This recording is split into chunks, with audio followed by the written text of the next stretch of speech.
মাসে হামে প্রায় 450 শিশু এই বাংলাদেশের বুকে মারা গিয়েছে। ওই শিশুদের বয়স বেশিরভাগেরই 6 মাস থেকে 1.5-2 বছর পর্যন্ত। সংগ্রামী বন্ধুগণ, আমরা যখনই হামের প্রসঙ্গ উঠেছে, আমরা দেখেছি বর্তমান ক্ষমতাসীন যে বিএনপি সরকার, তারা বারবার ওই ইন্টারিমের উপর দায় চাপিয়েছে। তারা বারবার বলেছে ওই ইন্টারিম সরকার নাকি টিকা কিনেনি, এই কারণে হামে শিশু মারা যাচ্ছে। কিন্তু বাস্তবতা কি আমরা দেখতে পাচ্ছি, বর্তমান সরকার তাদের ঠাট বজায় রাখার জন্য তারা বারবার দাবি করছে যে তারা 99% শিশুকে টিকা দিয়েছে। কিন্তু আমরা দেখছি ওই ইউনেস্কো সহ বেসরকারি সংস্থাগুলো তারা দাবি করছে এখনো 40% শিক্ষার্থী, 40% শিশু তারা টিকা পায়নি।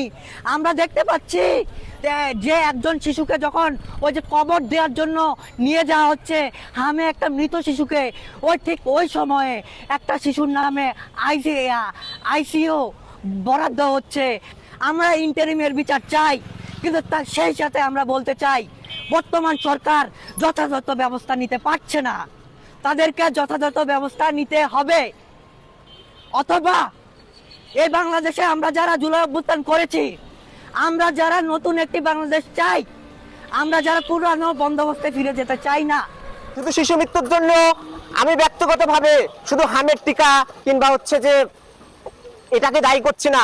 বিগত সরকারে আমরা দেখেছি, ইউনূস সরকারের আমলে সেই হচ্ছে যে নূরজাহান, যাকে বলা হয় এনজিও সরকারের নূরজাহান, তিনি তার সঠিক টিকা ব্যবস্থা নিয়ে আসতে পারেনি। এই জন্য শিশু মৃত্যুর হার দিন দিন বাড়ছে।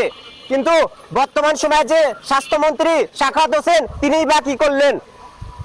এই যে 500-র মতো শিশু মৃত্যু, তার পিছনে দায়ী কিন্তু এই বর্তমান সরকারকে অবশ্যই নিতে হবে। সেই 30শে এপ্রিল যমুনা নিউজ, রাজশাহীর একটা নিউজ থেকে জানা যায় গ্রামে হামের চিকিৎসা খরচ চালাতে গিয়ে নিঃস্ব অনেক পরিবার সেই চাঁপাইনবাবগঞ্জ থেকে রাজশাহীতে এসে প্রায় নিজের গরু বিক্রি করে শিশুকে হামের চিকিৎসা করাচ্ছে, কিন্তু সে রয়েছে সরকারি মেডিকেলে। কিন্তু সরকারি মেডিকেলে সরকার হামের চিকিৎসা সঠিকভাবে দিতে পারছে না। হামের চিকিৎসার জন্য প্রয়োজন আলাদাভাবে হামের ওয়ার্ড, এছাড়া প্রয়োজন সরকারি আইসিইউ। কিন্তু একজন শিশু জন্মগ্রহণ করছে এমন একটা বাংলাদেশে, সেখানে হামের মতো একটা চিকিৎসা সেখানে পাচ্ছে না। টাকা পয়সা খরচ করে ত্রাণের ব্যবস্থা করেছে এবং বিভিন্ন রকম সড়ক পরিবহন থেকে বিভিন্ন রকম কাজে জুলাই পরবর্তী সময়ে আমরা বিশেষ উৎসাহ উদ্দীপনা দেখেছিলাম। যাদের ঘাড়ের উপর পাড়া দিয়ে এই সরকার, এর পরবর্তী সরকার প্রশাসনে আসলো, নিজেদের ক্ষমতার গদি দখল করলো বিভিন্ন রকম মেটিকুলাস সিস্টেমের মধ্য দিয়ে, সেই সরকার এসে এখন আমরা দেখতে পাই আমাদের তরুণদের মধ্যে সেই উদ্দীপনা কমে গেছে।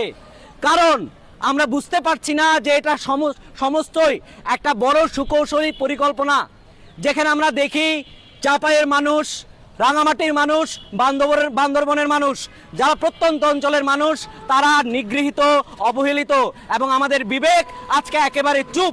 আমরা কথা বলতেও ভয় পাই।